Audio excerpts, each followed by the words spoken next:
Paz e graça para você ligado nessa emissora. Estamos começando o seu programa de reflexão, entrevistas e debates de todos os dias da semana. Só que hoje o debate é naquele formato diferente, né? Você que acompanha o Vejam Só sabe que de vez em quando nós fazemos uma discussão bem polarizada, em que os convidados vão provar o seu ponto de vista por meio de perguntas e respostas que eles intercambiarão. O assunto a ser discutido hoje não podia ser mais polêmico. Nós vamos conversar sobre Judas Iscariotes. Quem definiu o futuro de Judas? Foi ele, Judas, que a uma certa altura da vida decidiu trair o Senhor Jesus, e aí então o diabo entrou nele e fez aquela lambança toda, e depois Judas se arrepende, mas era tarde. Ou, na verdade, Judas nasceu para ser o traidor de Jesus, como aparentemente fica mais ou menos claro na oração sacerdotal do Senhor Jesus Cristo em João capítulo 17. Nessa oração, o mestre chama Judas de o filho da perdição. Mas, enfim, a discussão, na verdade, é mais uma vez aquele eterno debate sobre a predestinação e o livre-arbítrio. Até que ponto Deus define, pela sua soberania, o destino de cada um de nós, e até que ponto nós temos liberdade para modificar ou construir o nosso destino e a nossa história. É óbvio que nós não vamos esgotar o assunto aqui, é um debate que se arrasta há muitos séculos, no mínimo desde Agostinho. Agora, usando um fato, uma pessoa concreta da história, no caso Judas Iscariotes, como modelo, é possível que a gente avance nessa discussão, no mínimo para aclará-la, para torná-la mais compreensível para nós. De que a discussão entre predestinação e livre-arbítrio trata, afinal? Quais são os limites da nossa abordagem teológica sobre esse tema? O que é possível definir ou esclarecer ou estabelecer como meros mortais num assunto de exclusiva competência do Senhor Todo-Poderoso? O Vejam Só, mais uma vez, pauta esse tema na esperança de que você possa apreciá-lo, ouvir as ponderações feitas a respeito de Judas Iscariotes e, ao final do programa, ou reforçar aquilo que você já pensa, ou talvez mudar a sua opinião. Está no ar o Vejam Só.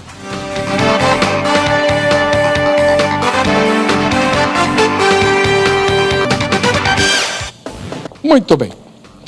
Você agora vai conhecer os debatedores que vão dissecar a questão de Judas. Judas tinha de ser o traidor de Jesus ou poderia ter escolhido outro destino? Conosco o pastor Leandro Fernandes de Souza, da Igreja Bíblica da Fé Plena. Ele que também é professor de teologia, já participou de um debate anterior, mas nesse formato é a primeira vez que ele vem. Seja bem-vindo, pastor Leandro, paz e graça. Obrigado, pastor Heber. Cumprimento a todos os telespectadores também. É um prazer sempre estar aqui. E cumprimentando o outro debatedor, nosso amigo pastor, que o pastor Heber vai falar o nome agora, eu não quero estragar a surpresa. Um prazer aqui, pastor, estar aqui. Então, diga para nós o endereço da sua igreja. Tá legal. Tá anotadinho aqui, pastor? Nós estamos sob a orientação do pastor Fabiano Rodrigues, na rua Mina Valende, 77, Jardim Araci, em Mauá. O irmão é o pastor da igreja lá em Mauá? Não sou pastor da igreja. Estou ligado ao ministério, mas não sou pastor da igreja. O pastor Fabiano é o pastor, é o dirigente local. Perfeito. Muito obrigado pela presença do senhor. Nós que agradecemos. Do outro lado, o pastor Marcos Granconato, da Igreja Batista Redenção, ele que também é professor de teologia. Pastor Marcos, mais uma vez, obrigado por ter vindo, seja bem-vindo. Obrigado. Prazer estar aqui. E a Igreja Batista, o senhor pastoreia a sede, né, da Igreja Batista Redenção? Isso. Que fica onde? A sede da Igreja Batista Redenção fica na Zona Norte aqui de São Paulo, na Avenida General Ataliba Leonel, 3780, na Parada Inglesa. E a gente sempre recebe algum telespectador do Vejam Só lá, que vai nos visitar lá. Que bom. E é muito legal receber o pessoal. Quem quiser ir lá visitar, as portas estão abertas. Muito obrigado mais uma vez pela presença do irmão. O pastor Marcos já está craque nesse formato de perguntas e respostas, né? O pastor Leandro é a primeira vez que vem nesse formato, né, pastor? É verdade, pastor. Eu estou aqui me tremendo, hein? Nada. Me tremendo, porque ele é craque já, então... Vamos fazer o seguinte, vamos pôr a matéria preparada para apresentar o tema. Vejam só. Pelos relatos bíblicos, Jesus veio ao mundo para ser crucificado de modo a salvar a humanidade. Outro que já nasceu condenado, só que para toda a eternidade, foi Judas, que denunciou Jesus às autoridades judaicas. O traidor indicado.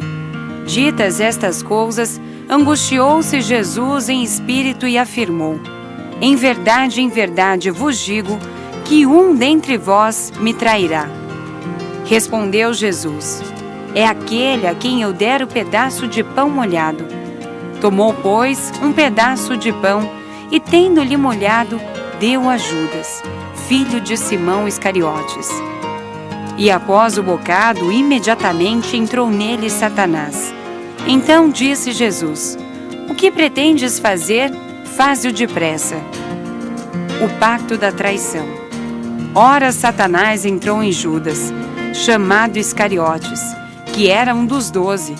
Este foi entender-se com os principais sacerdotes e os capitães sobre como lhes entregaria Jesus. Então eles se alegraram e combinaram em dar-lhe dinheiro. Judas concordou e buscava uma boa ocasião de lhe entregar sem tumulto. O suicídio de Judas. Então Judas, que o traiu, vendo que Jesus fora condenado, tocado de remorso, devolveu as 30 moedas de prata aos principais sacerdotes e aos anciãos, dizendo: pequei, traindo sangue inocente. Eles, porém, responderam: que nos importa? Isso é contigo. Então Judas, atirando para o santuário as moedas de prata, retirou-se e foi enforcar-se. Judas, traição ou predestinação? Essa pergunta tem confrontado muitas pessoas que começaram a interrogar-se sobre o papel de Judas na missão de Jesus. Ele foi escolhido para trair ou pelo instinto humano apenas traiu? Pelas profecias, alguém teria que ser o que o trairia. Mas por que Judas? Será que o mesmo poderia ter escolhido outro destino?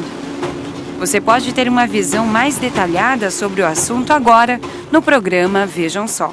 Em sua opinião, Judas poderia não ter traído Jesus? Judas tinha liberdade para não trair Jesus? Essa é a pergunta. 3 respostas inéditas, nunca apareceram no programa. Primeira, sim, né? Judas poderia ter escolhido o destino que quisesse. Segunda resposta, não. Ele é o filho da perdição. Jesus disse isso. Ele nasceu para ser o traidor.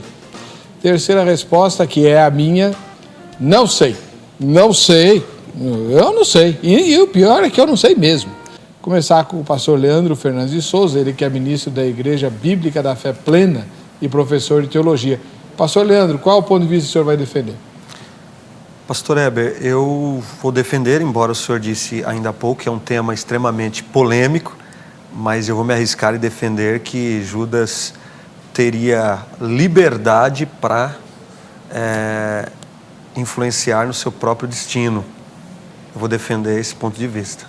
Então, Judas não nasceu para trair Jesus? Não, eu tenho muita dificuldade para acreditar assim. Eu acredito diferente. Eu acredito que Judas tinha liberdade para escolher o seu caminho. Então, ele que escolheu trair Jesus? Sim. Porque ele quis? Nós vamos discutir isso ao longo do programa. Tá bom. Eu só quero que o telespectador saiba que o senhor vai defender a liberdade de Judas. Perfeito, é isso aí, pastor. Pastor Marcos Granconato, da Igreja Batista Redenção, igualmente professor de teologia. Aliás, para vir defender um tema desse, tem que ser professor de teologia mesmo, né? Senão não vem. Pastor Marcos, o ponto de vista que o senhor vai defender? Eu vou defender a soberania de Deus, os decretos de Deus sobre a vida dos indivíduos.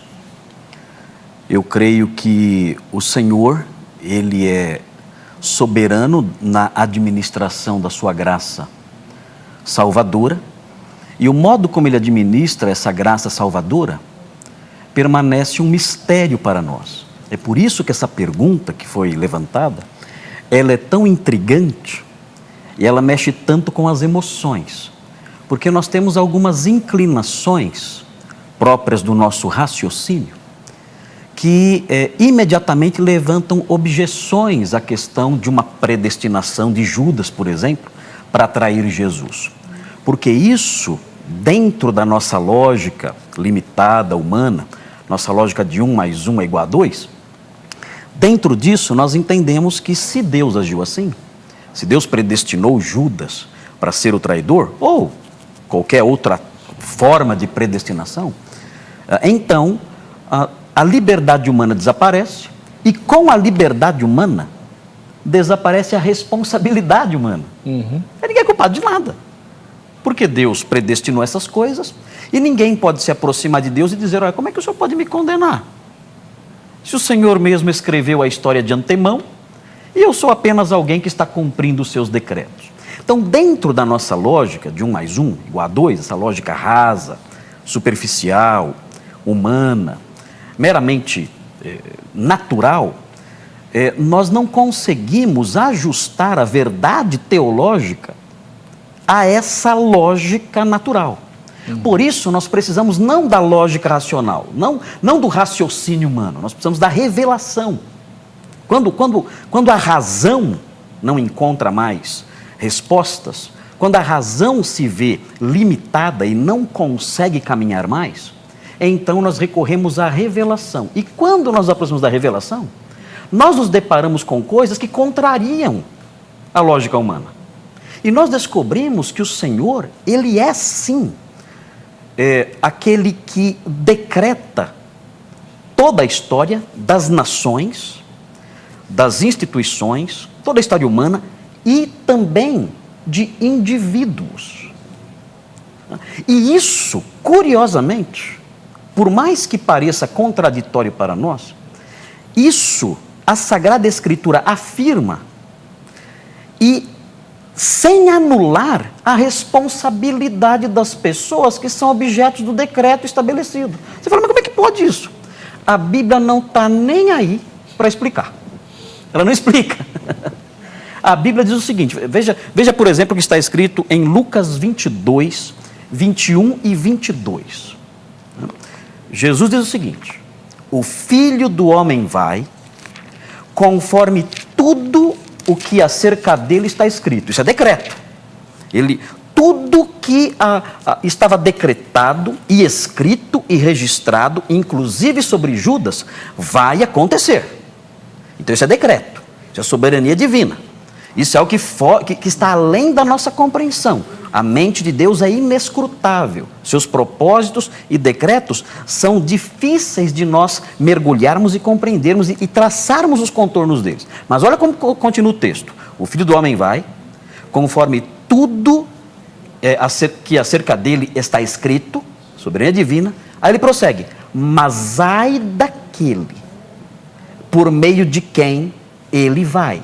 Ai daquele que o trai. Aí você fala, mas como? Aí você tem a responsabilidade humana.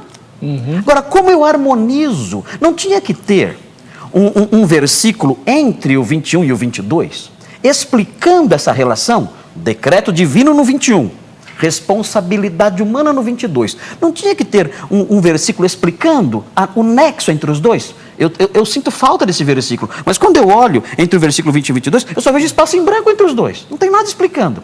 E a Bíblia deixa assim. Ela deixa assim para quê? Para que nós aprendamos que a mente do Senhor e os seus desígnios estão além da nossa compreensão. Os meus pensamentos, ele diz, estão acima dos vossos pensamentos. Eu não posso ser avaliado, eu não posso ser julgado, e as minhas ações não podem ser interpretadas, diz o Senhor, a partir do raciocínio de vocês, porque a minha mente está muito acima da de vocês. Tente explicar a Trindade na base do 1 mais 1. Da nossa lógica. Eu vejo lá Pai, Filho e Espírito Santo, 3 pessoas. Mas a Bíblia diz que há um só Deus. Mas diz que os três são Deus.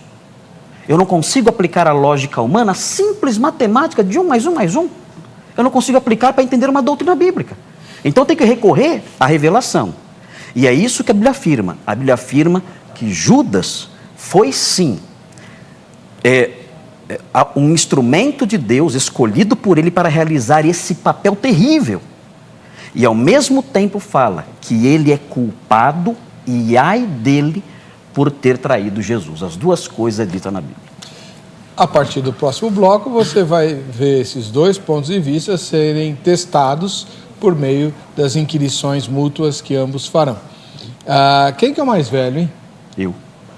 Tem 50. certeza? Você nasceu em 1950? Nasci em 1963, então tenho 50. 73 eu nasci. Não, 10 anos mais novo. É um menino. Quem vai começar é o pastor Marcos mesmo. Muito bem, esse é o programa Vejam Só, formato especial. Quem sugeriu o tema de hoje foi Itar Vitor de Lima. Ele mora em Caicó, lá no Rio Grande do Norte, e usou o Facebook para mandar a sugestão que está sendo pautada hoje. Você está assistindo ao Vejam Só por causa da sugestão do Itar. Ele vai ganhar esse presente, né? O livro Nascido de Novo, o testemunho de Charles Colson, que era um dos conselheiros do presidente americano Richard Nixon e que esteve envolvido lá no escândalo Watergate e foi preso. E na cadeia, né? Porque lá nos Estados Unidos o político vai para cadeia e não é na papuda não, tá? E lá na cadeia ele conheceu Jesus, mudou de vida e tal, e ele aqui conta a história, tanto do escândalo quanto das mudanças que Jesus fez na vida dele. Nascido de novo, Charles Colson, a queda do principal conselheiro do presidente dos Estados Unidos, sua prisão, conversão e atual testemunho cristão. Tá aí, tá bom? Esse é o presente que o Itar, lá de Caicó, no Rio Grande do Norte, vai ganhar. Se você quiser ganhar presentes semelhantes, entre no Facebook ou no Twitter. Nós estamos presentes nas duas redes sociais, né, além do nosso site, Facebook/Programa Vejam Só ou no Twitter, @Programa Vejam Só.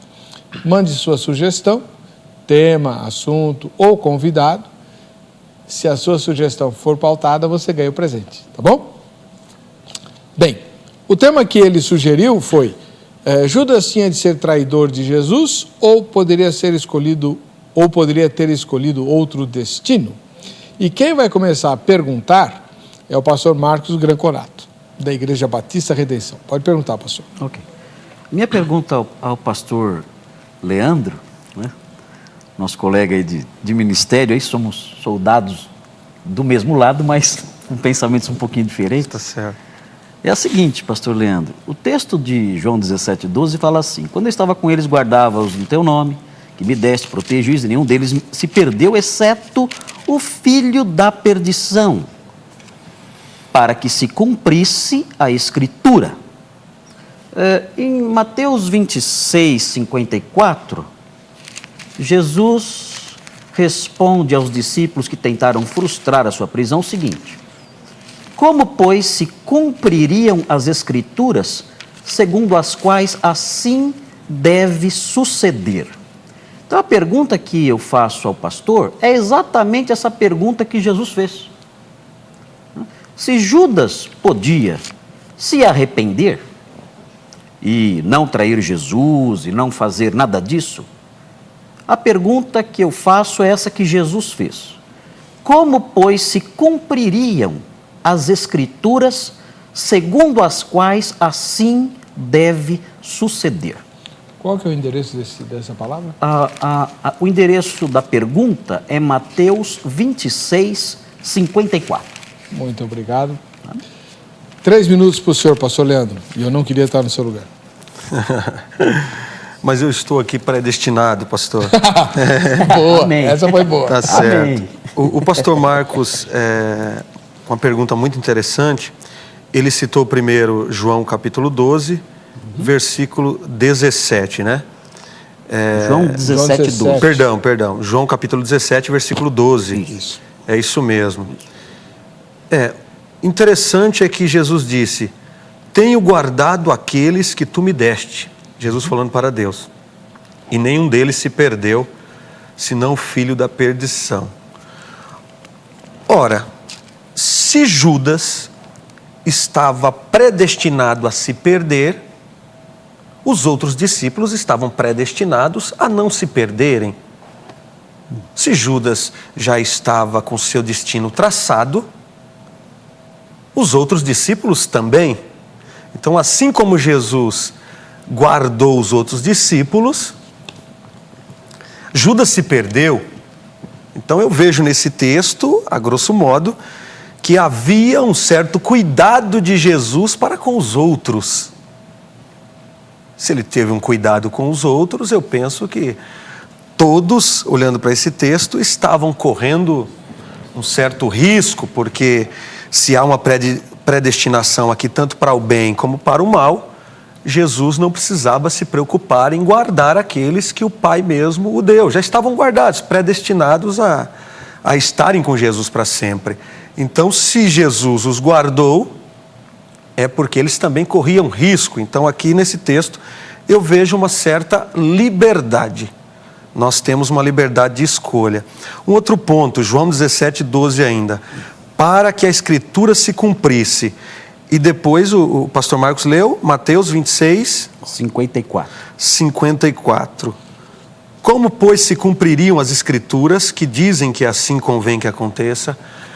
Eu penso que até então, pastor Heber, pastor Marcos e telespectadores, é muito simples de nós entendermos. O fato de estar escrito não significa que está determinado.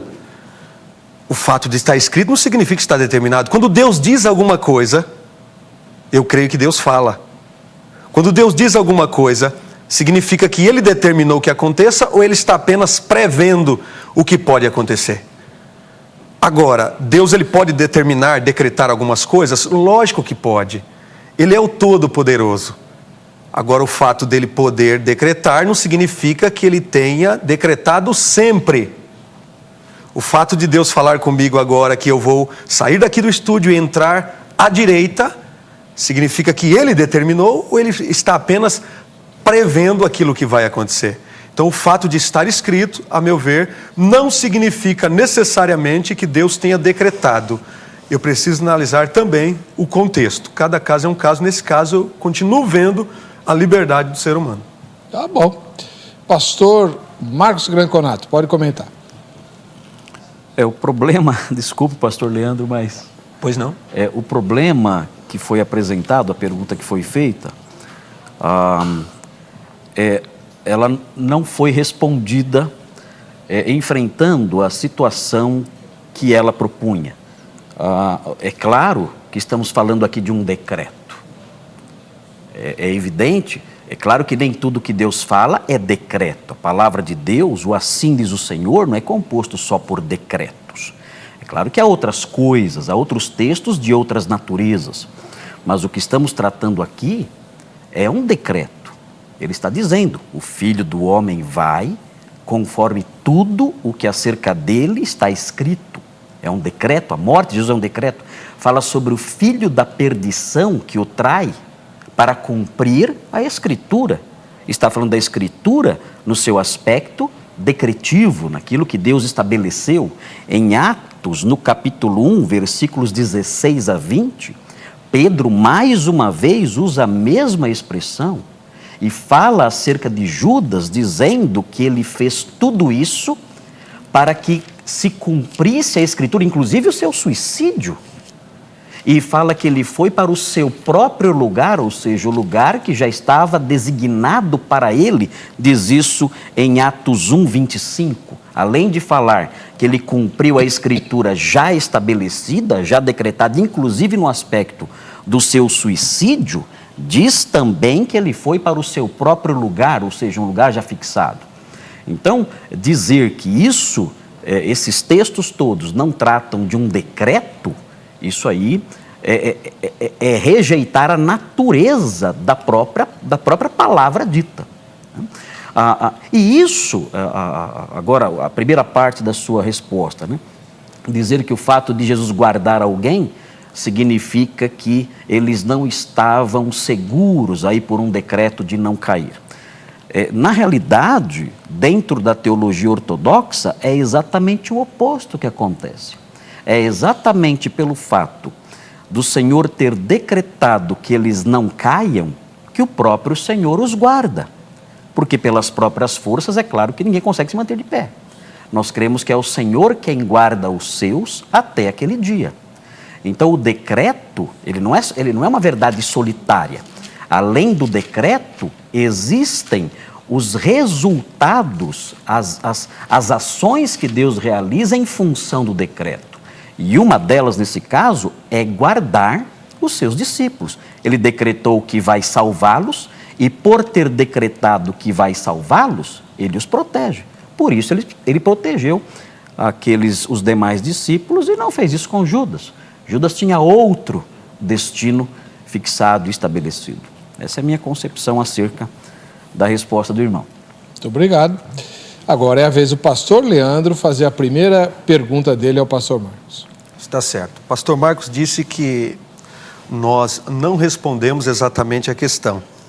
É uma questão de ponto de vista, né? Ao meu ver, a gente tentou trabalhar assim a questão, mas ele não ele ficou... Isso não é uma tréplica, é?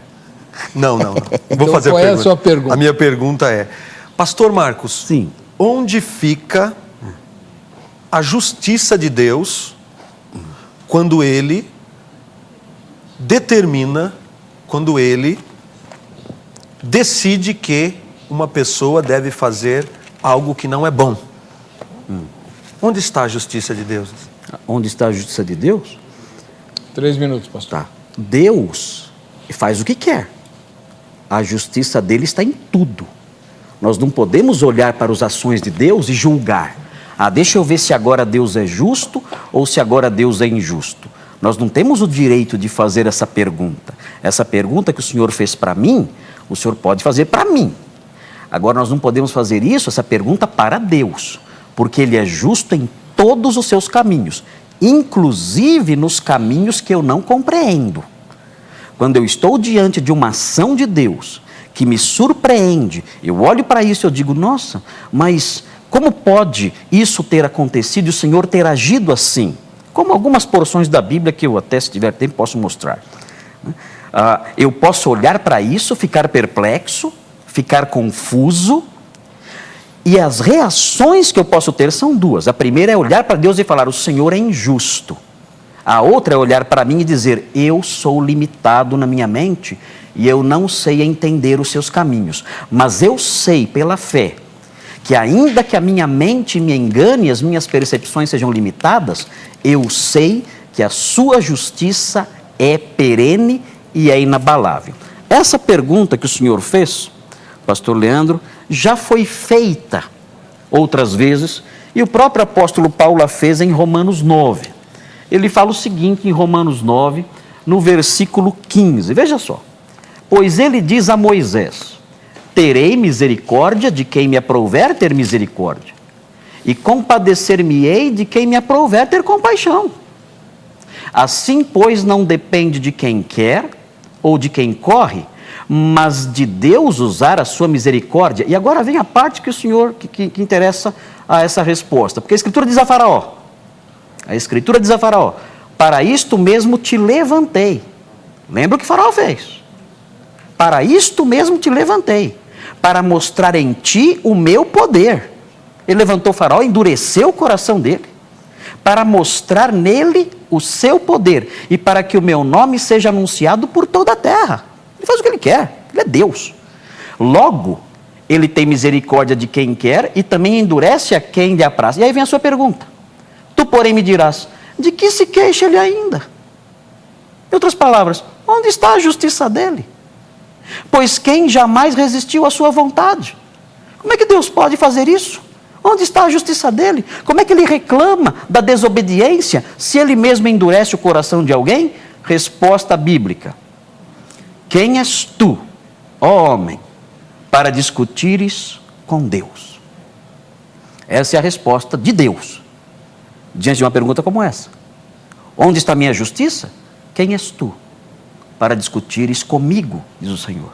Eu endureço quem eu quero, eu atuo em quem eu quero, eu levanto Faraó e mostro e uso a sua maldade e endureço o coração dele e eu faço isso com quem eu quero, porque eu sou Deus, a salvação pertence a mim, eu sou o Senhor da salvação e eu administro da forma como eu bem entendo. A nós cabe apenas dizer: Senhor, obrigado que o Senhor me salvou.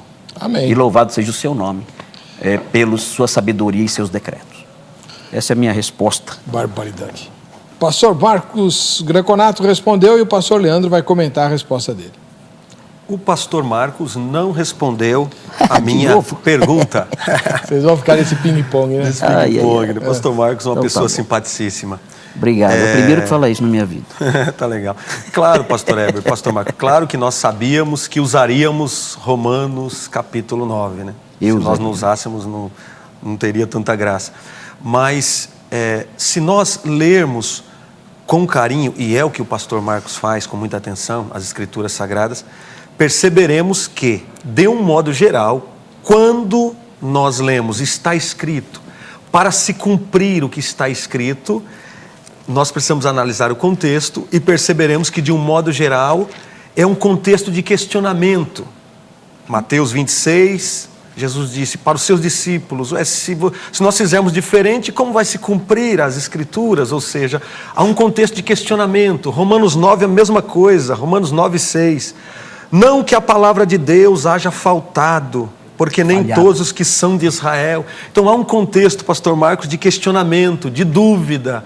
Há um contexto de esclarecimento. Então, todas as vezes que nós lemos está escrito, de um modo geral, não todas as vezes, mas de um modo geral, há um contexto de indagação, há um contexto de pergunta e resposta. Isso é muito interessante.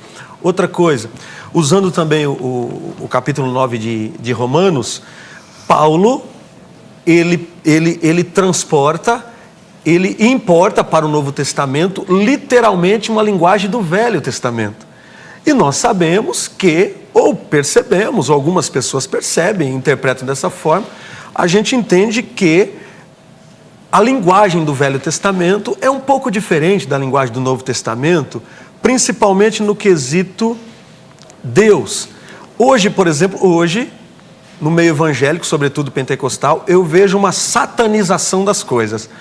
Tudo é Satanás. No Velho Testamento, a gente vê algo diferente. Tudo é Deus. O judeu entendia que tudo vinha de Deus.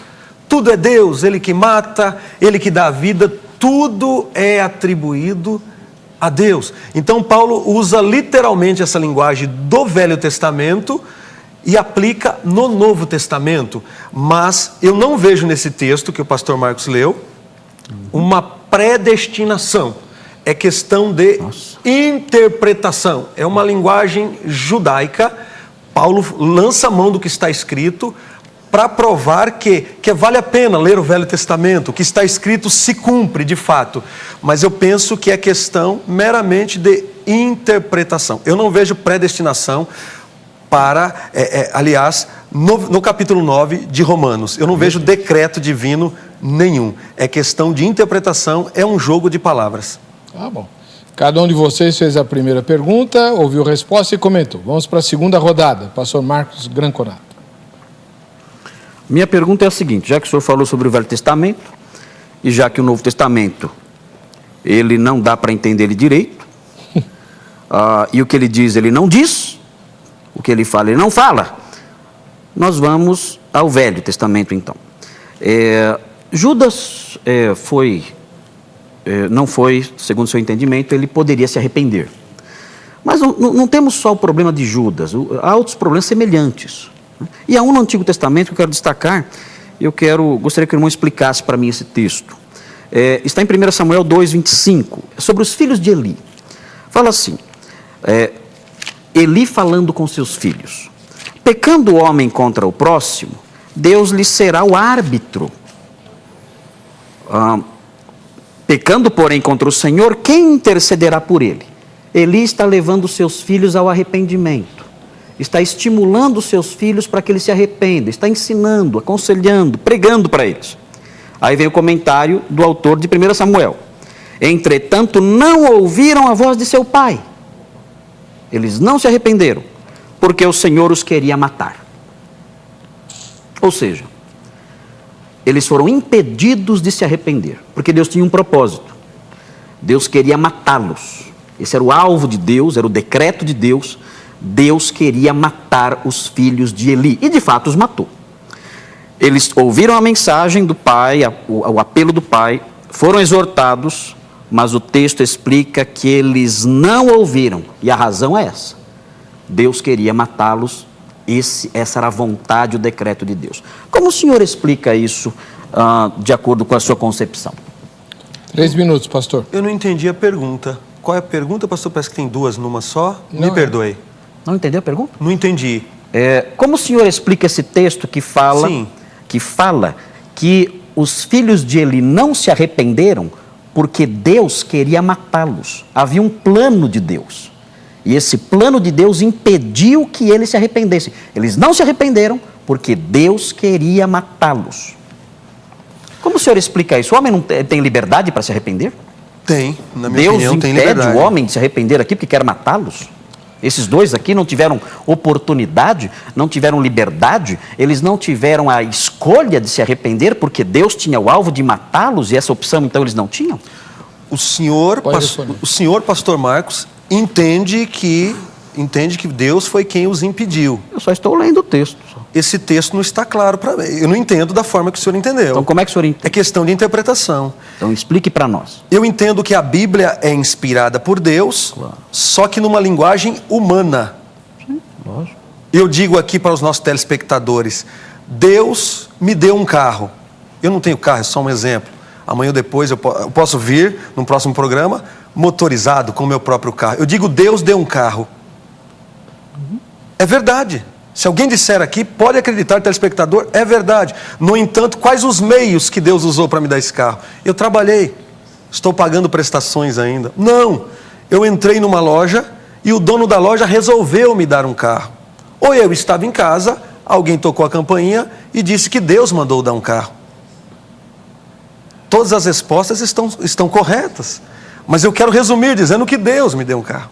Ou seja, a revelação me sobrevém, no entanto, como eu vou transmiti-la é algo meu, é algo muito pessoal. Deus respeita a nossa linguagem, uma linguagem humana. Tem texto bíblico que diz que Deus se arrependeu. Tem texto bíblico que diz que Deus não se arrepende. É questão de interpretação. Nós devemos interpretar a Bíblia à luz de um contexto. A Bíblia interpreta-se a si mesma. Então eu entendo que é uma linguagem do escritor, tendo em vista que no Velho Testamento, de um modo geral, nós vamos ler que Deus faz tudo. Deus é o responsável por tudo no Velho Testamento. Paulo, escrevendo aos Romanos, agora capítulo 10, ele diz que o fim da lei é Cristo. O escritor aos Romanos, capítulo 1, versículo 1, ele vai dizer que Deus nos falou de muitas maneiras e muitas vezes pelos profetas aos nossos pais. Agora nos fala pelo Filho. Então a linguagem do Velho Testamento é uma outra linguagem. Nós devemos entender os versículos à luz de um contexto. Então eu não vejo aqui que os filhos de Eli não puderam se arrepender porque foram impedidos pelo próprio Deus. É questão de interpretação. Eu penso que é apenas uma linguagem do escritor. Isso não anula a liberdade. Aliás, eu tenho ainda 30 segundos, dá tempo de eu falar que o amor de Deus para conosco traz consigo a liberdade. Amor e liberdade caminham juntos. Então, se Deus tirar de nós a liberdade, a meu ver, na minha singela interpretação, Ele tira de nós também o seu amor. Então, amor e liberdade, essas coisas sempre caminharam juntas. Agora, à luz, olhando para o Velho Testamento, precisamos entender que tudo é Deus. Todos os escritores atribuíam tudo a Deus. É questão de interpretação, pastor Marcos, discordo da opinião do senhor. Okay. Ele nem falou ainda qual a opinião dele, mas vai falar agora, que ele vai comentar a resposta. Na realidade, esse texto, claro que o autor bíblico usou a sua linguagem. Isso é óbvio.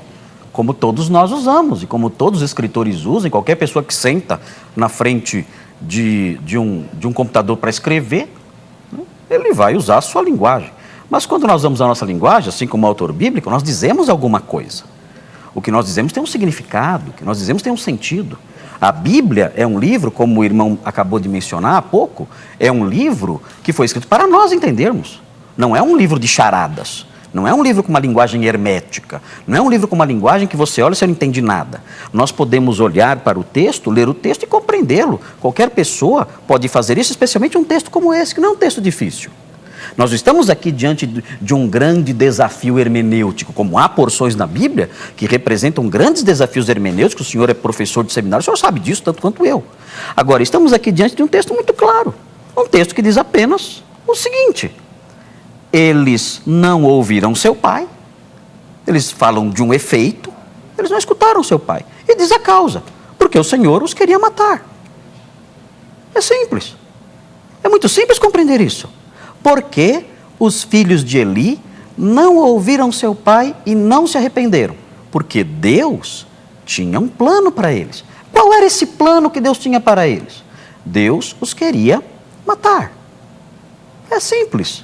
É difícil de entender, é difícil aceitar, porque nós temos algumas concepções de Deus que não dão espaço para isso, mas esse é o nosso Deus. Ele tem direito de fazer isso. Ele pode fazer um vaso para a honra e um vaso para a desonra. Provérbios 16:4 diz que ele fez até o perverso para o dia da calamidade. E ele fez vasos de ira para mostrar a sua ira sobre esses vasos. Então não tem nada de errado com isso, não há nenhuma dificuldade em compreender isso. Agora, quanto ao que o irmão falou sobre a liberdade, não é verdade que o amor significa o gozo completo da liberdade. Quando nós temos filhos pequenos, nós os amamos, e é exatamente porque nós os amamos que nós colocamos eles dentro de um engradado. Porque se nós não os amássemos, abriríamos o portão de casa e deixaríamos eles engatinharem para o meio da rua. Está livre, eu amo você está livre, vai, faz o que você quiser. Não, é o fato de nós amarmos os nossos filhos que faz com que nós coloquemos limites à liberdade deles. Deus nos ama, Ele não nos deixou ao nosso bel prazer. Ele atua na história humana, dirige a história humana e cumpre o seu plano, revelando inclusive o seu amor, e não só o seu amor, mas a sua justiça e a sua ira contra o mal. Muito obrigado, pastor. Pastor Leandro, agora é a sua vez, a sua segunda pergunta para o pastor Marcos. Está certo.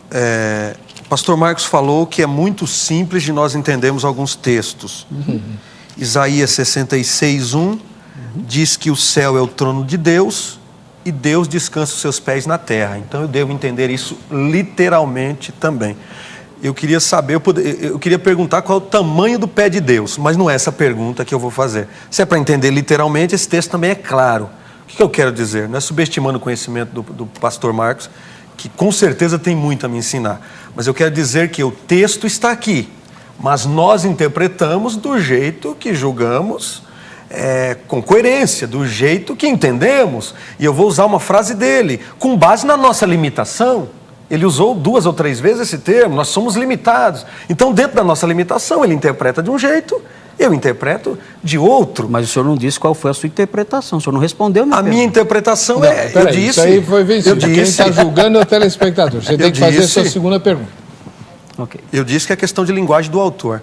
A minha pergunta é, se é para nós... Eu entendi que o senhor entende, de um modo geral, a Bíblia literalmente, do jeito que está escrito. Depende. Quando Jesus... depende. Claro. Faz a pergunta, pastor. Tá certo. Está escrito João 3,16, porque Deus amou o mundo de tal maneira, Deus amou o mundo de tal maneira que deu seu Filho unigênito para que todo aquele que nele crê não pereça, mas tenha a vida eterna. A salvação é para todos ou para alguns? Essa é a pergunta? Essa é a pergunta. Tá. Tá Com bom. base em João 3,16, Tá. a salvação é para todos ou para alguns? A salvação é para alguns. A salvação é para alguns, não é para todos. Lógico que não é para todos. Senão não teria inferno. Claro que a salvação é para alguns. A Bíblia fala isso, Jesus falou isso. Deus disse assim, olha, não temas, ó pequenino rebanho. Jesus disse mais, ele falou assim, olha, estreita é a porta que conduz à vida, e são poucos os que acertam com ela. A fé, diz o apóstolo Paulo, a fé não é de todos. A Bíblia diz isso expressamente. A pergunta é muito fácil de responder. Eu acredito que eu não formulei a pergunta da forma que eu gostaria, pastor Heber. A pergunta é como decreto divino? Sim, claro.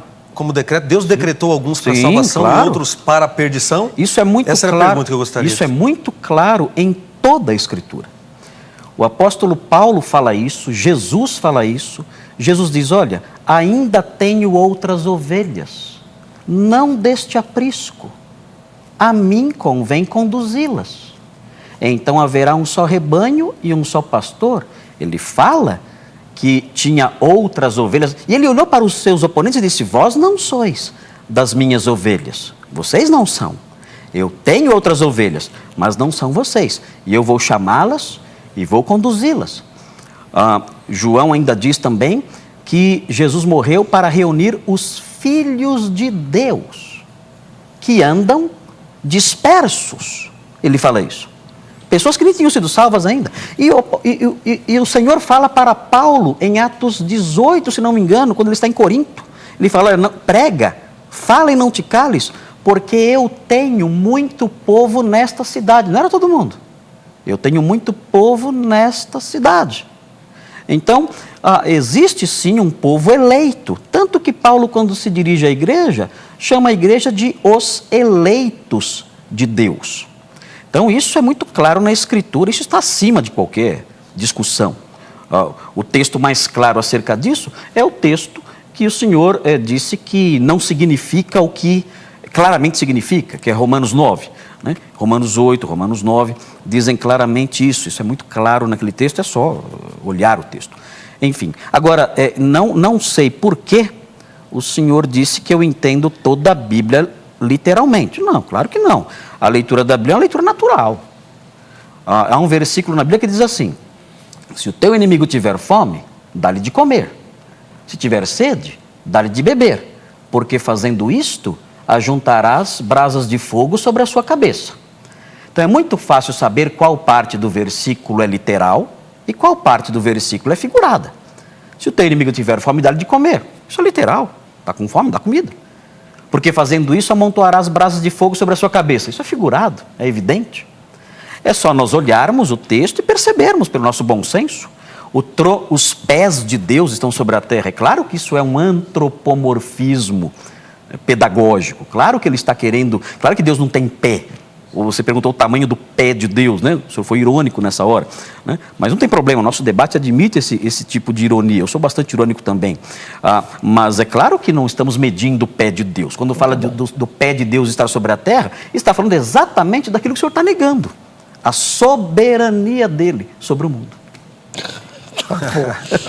Seus comentários, pastor Leandro Fernandes. De maneira nenhuma estou negando a soberania de Deus, ele é soberano. Agora, interessante é que alguns textos a gente entende que são figurados e outros não. Claro. E como nós somos limitados, eu vou pegar mais esse gancho ainda no pastor Marcos, por vezes eu sou tentado, pastor Marcos, a interpretar segundo os meus desejos e paixões. Então, alguns textos eu falo que são literais e outros não, né? Dentro dessa minha limitação, eu sou tentado a interpretar de acordo com aquilo que mais me convém. O pastor Marcos, como tem uma memória muito boa, citou algumas passagens bíblicas. Por exemplo, Jesus disse, eu tenho muito povo nesta cidade, ou o Espírito Santo disse para Paulo, né? Tenho muito povo. O fato dele dizer não significa que ele foi lá e decretou que alguns são salvos e outros não são salvos. Já estava decretado antes da fundação do mundo. É aí que nós discordamos. Efésios capítulo 1. Eu entendo que nós não somos escolhidos por Deus individualmente, nós somos escolhidos como igreja. Claro que a igreja é eleita, é escolhida. Em Apocalipse 13:8 vai dizer a Bíblia para nós que o Cordeiro foi morto desde a fundação do mundo. É claro, isso é claro. Decreto. Agora, o interessante, vale dizer também para os nossos telespectadores, aos pastores, que de um modo geral, os defensores da predestinação, se nós perguntarmos a eles se eles estão salvos, todos, de um modo geral, vão dizer que sim. Interessante que quem defende a predestinação, logo defende a sua própria salvação, né? Ou seja, eu estou salvo. Porque creu em Cristo. Claro. Eu creio em Cristo. Então é interessante, né? É difícil a gente encontrar alguém que pregue, que defenda a teoria da predestinação, do decreto divino, que diga, mas eu não estou salvo. Eu não estou salvo. Eu acho isso estranho, né? Isso é estranho. Mas eu quero dizer que depende da interpretação. Na minha opinião, Deus não escolhe pessoas para a condenação. Nós somos predestinados? Sim, para a salvação. Todos nós somos predestinados à salvação. E quem será salvo? Aquele que aceitar Jesus no seu coração, aquele que aceitar o sacrifício de Jesus na cruz do Calvário. Agora, para a condenação, eu não consigo entender isso. Aí o pastor Marcos também, quando não entende, ele apela para a soberania de Deus. E eu também, nem tudo eu entendo, mas até esse ponto penso que nós podemos abstrair, refletir. Eu não entendo que pessoas são predestinadas à condenação. É apenas uma interpretação bíblica que eu respeito, mas não concordo. Vamos fazer o seguinte, pastor Marcos Greconato, sua última pergunta para o pastor Leandro. Ok. A Bíblia diz no Salmo 139:16 que no livro de Deus foram escritos todos os meus dias, quando nenhum deles havia ainda. Ou seja, o Senhor escreveu a história de cada um. Não sei se Judas foi uma exceção. Creio que não. Que todos os dias da vida de Judas estavam escritos e determinados. Mas Judas é chamado de filho da perdição na Escritura, em João 17, por Jesus. Mas não é somente Judas que é chamado de filho da perdição no Novo Testamento. Segundo aos Tessalonicenses 2:3, fala que o anticristo é também o filho da perdição. E fala que o anticristo vai se levantar contra tudo que se chama Deus, e vai blasfemar contra o Senhor, fazer milagres de mentira e enganar as nações, enfim, vai ser o inimigo da humanidade, da verdade, do Senhor, enfim. E ele é chamado de filho da perdição. A pergunta que eu tenho é a seguinte: o anticristo, esse segundo filho da perdição, também poderá se arrepender?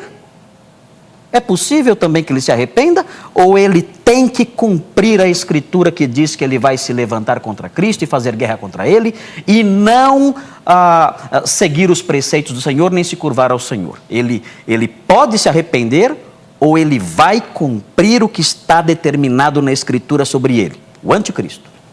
3 minutinhos, pastor. Está certo. O pastor Marcos, antes de falar do anticristo, citou o Salmo de número 139. E no teu livro todas essas coisas estão escritas, foram escritas, etc. O verso 14 diz: eu te louvarei. Verso 15: os meus ossos não te foram encobertos. Que é um momento de louvor. É o salmista quem está dizendo isso, é uma linguagem humana, salmista. Toda linguagem é humana. É lógico, o fato de estar escrito não significa que Deus tenha determinado. A questão aí que se desse tempo nós iríamos discutir é: quando Deus fala, Ele está determinando ou apenas prevendo? A meu ver, em alguns textos bíblicos, Ele está determinando, em outros textos, Ele está apenas descrevendo, falando daquilo que aconteceria numa certa feita. Jesus disse para os seus discípulos: eu estou dizendo tal coisa agora, porque vai se cumprir, vocês já sabem que eu estou avisando. Agora Jesus está decretando, apenas prevendo. Então é apenas questão de ponto de vista. O anticristo poderá ou não se arrepender? Depende da interpretação que o senhor tem acerca do anticristo. Quem é o anticristo para o senhor? Não, você tem que responder. Não, tem que responder quem é o anticristo. Depois ele comenta. Então responda se ele pode se arrepender ou não. No caso do anticristo, não. Não pode? No caso do anticristo, não. Por que não? Aí depende da visão escatológica. Quem é o anticristo? Mas ele pode ou não pode, então? Então não pode. Ele não. Um não pode, ok. O anticristo então, não. Então, se Deus errou uma vez, então ele errou sempre. Se é errado decretar não. É errado decretar 1000. Não, depende. Deixa ele terminar. Depende, tá bom, desculpe. Depende. Nós não estamos discutindo escatologia aqui. Eu não falei, na minha opinião, quem é o anticristo. Não importa. A pergunta que o telespectador está fazendo é: por que, na sua opinião, o anticristo não pode se arrepender? Porque ele não pode se arrepender? Porque ele é uma personificação de Satanás. E ele não pode. Satanás não pode se arrepender. Agora, é uma outra questão, né, pastor Heber? Essa questão do anticristo isso dá um outro programa, né? Com a visão que nós temos do anticristo, enfim, é um outro programa, isso é muito extenso. Agora, o anticristo não. O anticristo já está determinado, ele não vai se arrepender. Está determinado. Ele se levantou para isso, ele se levanta para isso. O senhor disse está determinado. O anticristo, sim. O anticristo, sim. Judas, não. Judas eu não encontro um texto bíblico. Isso é por sua conta. Eu não encontro um texto bíblico que me prove que Judas foi feito para trair. Eu não estou convencido disso. Agora, o anticristo, o nome já diz. Anti é contra Cristo. Ele vai se levantar contra tudo aquilo que se chama Deus, tudo que é de Deus. Então, agora, eu acho que nós deveríamos discutir no outro programa quem é o anticristo para o pastor Marcos, quem é o anticristo para o irmão Leandro. Agora, o anticristo, não. Para mim, ele não se arrepende. Quem é o anticristo, para mim, não interessa. Agora o senhor faz seus comentários. 3 minutinhos. Quem é o anticristo, para mim, não interessa. Mas o fato é que o anticristo não é o diabo encarnado. Essa é a visão do Senhor. Não, a Bíblia diz expressamente que há a besta, o dragão, o falso profeta. Isso está evidente. O diabo não vai se encarnar. Ele possui pessoas, mas ele vem, segundo, diz aqui o texto de 2 aos Tessalonicenses, ele vem de acordo com o poder de Satanás. Satanás agirá, o texto diz, ora, o aparecimento do iníquo, que é esse homem, chamado de homem da perdição, é segundo a eficácia de Satanás. Satanás será a fonte do seu poder. Agora, enfim, é um homem. E o Senhor disse claramente que esse homem não poderá se arrepender. Ora, se Deus é injusto ao estabelecer o futuro e impedir que um se arrependa, se ele é injusto em fazer isso, então que diferença faz ele ser injusto com um ou com 1000? Se ele impede o anticristo de se arrepender, na visão do Senhor, ele é injusto. Há um erro em Deus. Há um erro em Deus. É por isso que a teologia do irmão, ela não dá para sustentá-la, irmão. É impossível sustentá-la. Porque nós acabamos diminuindo a grandeza de Deus. Acabamos diminuindo. Se nós dissermos que quando Deus decreta o mal, ele é pecador, temos aqui um mal que ele decretou. Pronto. Deus é pecador na visão do irmão. O que eu estou dizendo aqui nesse debate é que Deus decreta, sim, essas coisas, a traição de Jesus, a morte de Jesus, a vinda do anticristo, e ele permanece santo e puro. Ele não pode ser acusado de injustiça, como foi a sua primeira pergunta para mim, não pode ser acusado disso. Ele merece o nosso louvor, a nossa honra, a nossa adoração, ainda que nós não compreendamos como ele pode impedir alguém, como o anticristo, de se arrepender. Eu não entendo como ele pode fazer isso e se manter puro e o anticristo ser culpado, ainda que Deus tenha determinado tudo isso. Eu não entendo isso, mas eu digo, o Senhor determina essas coisas vão acontecer por decreto dele e ele permanece inocente, santo e justo e eu não posso questionar a sua grandeza, a sua santidade. A mim cabe apenas, como o Senhor leu lá no Salmo 139 na sequência, a mim cabe apenas louvá-lo. Eu te louvo, porque eu não entendo a sua grandeza, a sua majestade. No Brasil, nós temos uma teologia reducionista. Nós reduzimos Deus aqui. Deus virou o nosso mordomo. Ele tem que fazer o que nós mandamos. Ele tem que cumprir o que nós queremos. Ele tem que realizar os meus decretos. O Deus da Bíblia não é assim. O Deus da Bíblia transcende a nossa compreensão. A nossa mente não pode explicá-lo. Ele decretou sim coisas que nós não entendemos. E isso, se isso esbarra na liberdade humana, não interessa. O que interessa é a liberdade de Deus. Deus tem plena liberdade e ele a usa de modo justo, ainda quando isso pareça injusto. E a nós cabe apenas louvá-lo, adorá-lo e dizer obrigado. Louvado seja Deus. Obrigado, pastor. Agora o pastor Leandro é que vai fazer a terceira, última inquirição ao pastor Marcos. Capricha aí, pastor. Está certo. Quando nós falávamos do anticristo, eu dizia que dá um outro programa. A questão do anticristo é algo à parte. Nós precisaríamos definir primeiro quem é o anticristo, quem deixa de ser, porque há N interpretações acerca disso.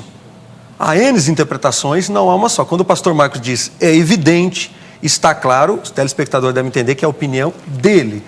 Ele vê com clareza. Ele vê alguns textos com clareza e interpreta do jeito dele. E eu tenho a minha interpretação. Pastor Marcos, sim, eu quero questionar o senhor acerca de a pessoa que é destinada por Deus para fazer o mal, porque segundo o senhor, Deus é quem decreta tudo. Qual é a culpa dessa pessoa nisso?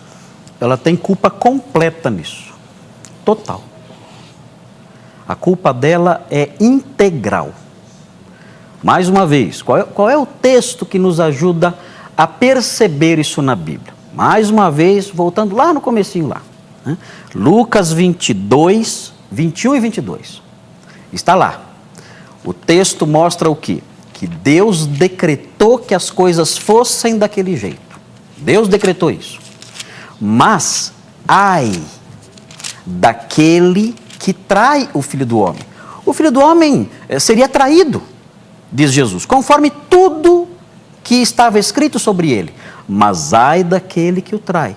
Como isso funciona? Esse é o mistério da teologia bíblica. A Bíblia não fornece o elo de conexão entre o versículo 21 e 22. Fala que Deus decreta e fala que o homem é responsável. Essa pecinha do quebra-cabeça, essa pecinha que falta, Deus guardou para ele. Para quê? Por que Deus guardou essa pecinha para ele? É muito simples. Ele guardou essa pecinha para ele para que nós sempre sejamos discípulos, sempre sejamos alunos e ele sempre seja mestre.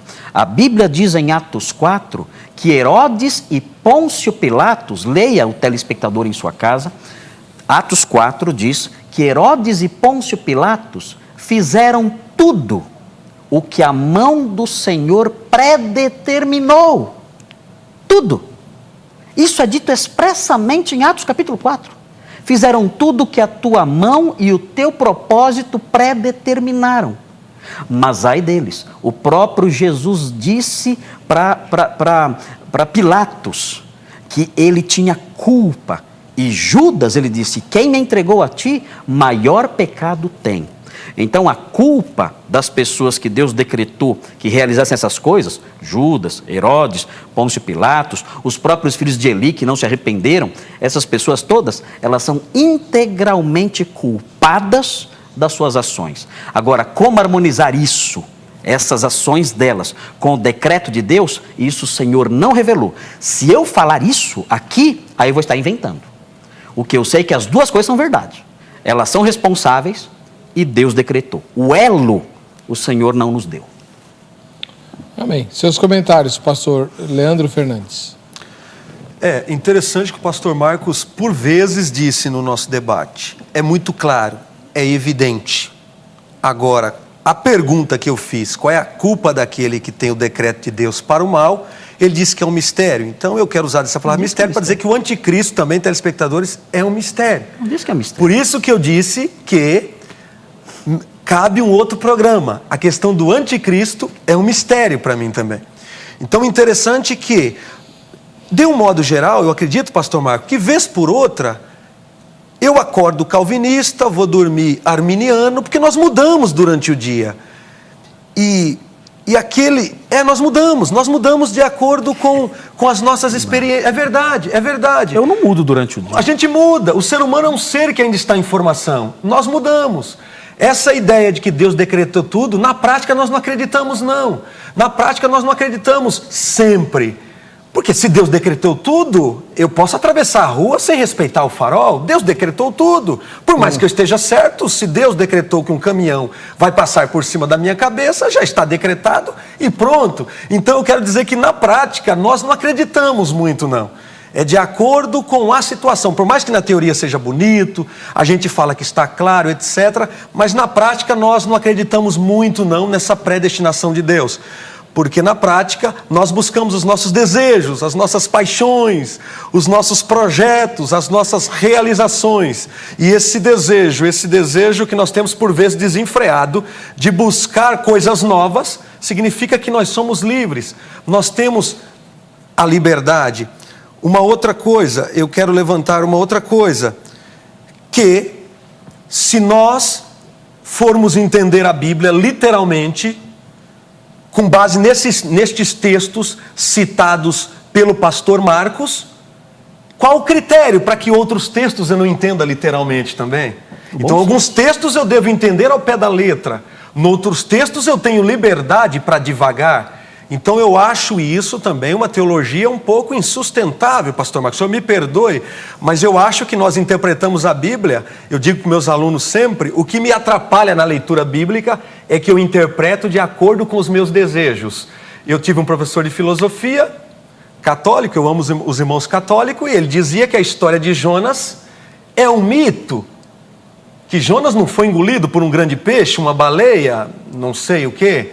Mas eu disse para ele, então a história que Jesus nasceu de uma virgem é um mito. Ele disse, não é um mito. Eu falei, qual é o critério para a gente saber o que é mito e o que não é?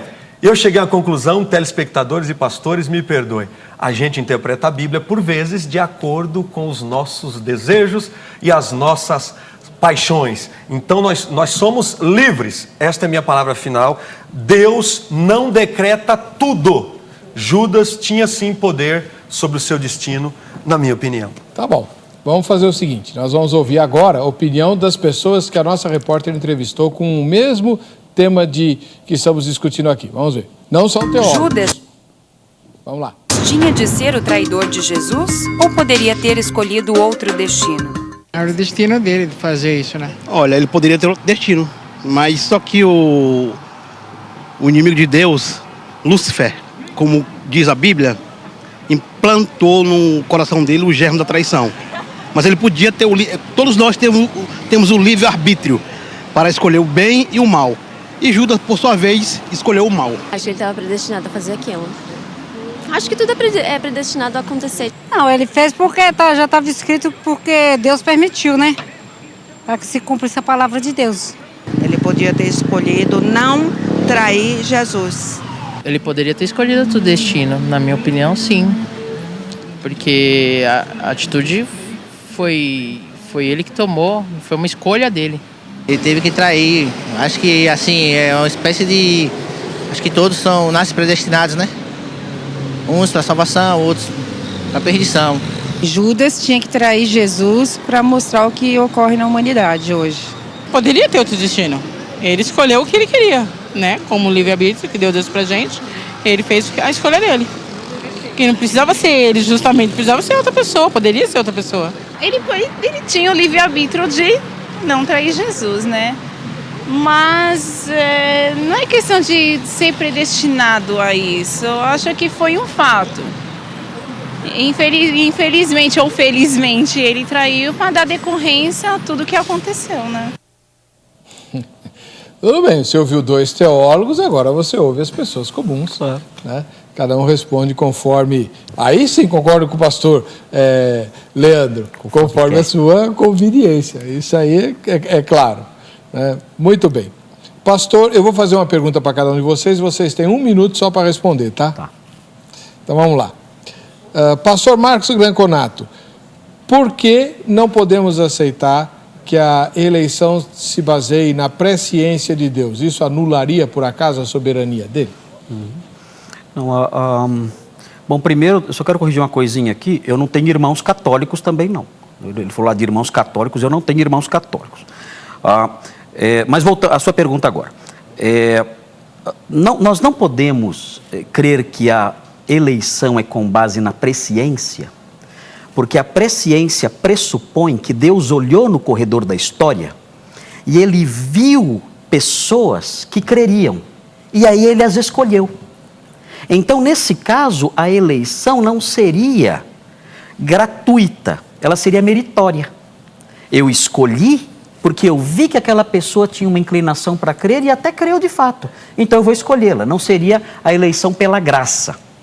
Então, por isso não dá. A Bíblia diz, a Bíblia mostra que a eleição de Deus, a graça de Deus, ela não procura eleitos.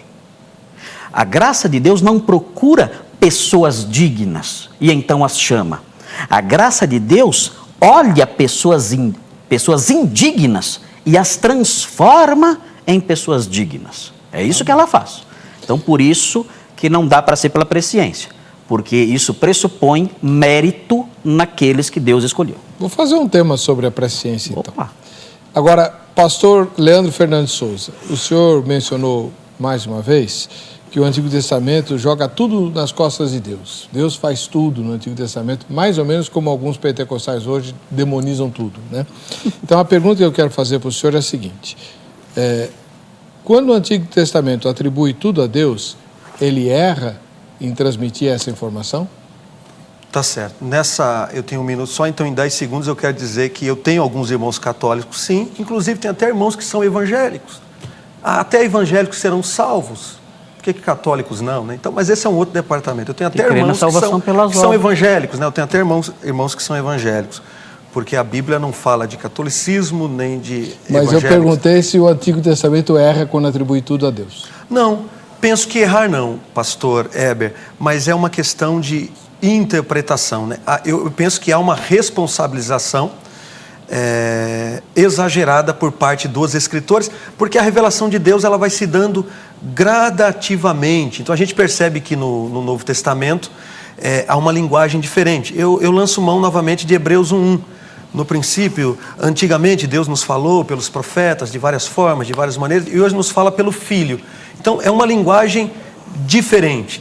O Velho Testamento não erra quando Deus é responsabilizado por tudo, mas é uma questão de interpretação. O ideal é tentarmos entender a Bíblia a partir de Jesus. Jesus é a principal chave hermenêutica. Aquilo que está de acordo com as palavras de Jesus, nós acreditamos, nós abraçamos. Aquilo que está diferente do que Jesus disse, ainda que seja Moisés, o apóstolo Paulo, ainda que um anjo desça do céu, que seja anátema. Então o ideal é entender o Velho Testamento à luz de Jesus Cristo. É uma questão de interpretação, mas não erra não.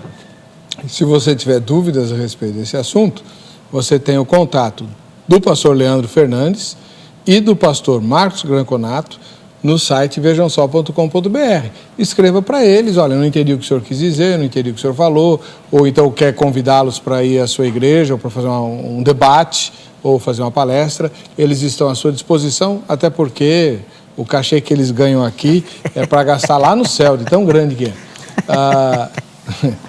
Para você que fica com a gente, que fica com essa emissora, a paz e a graça de Jesus, não perca o nosso próximo encontro aqui mesmo no Vejam Só.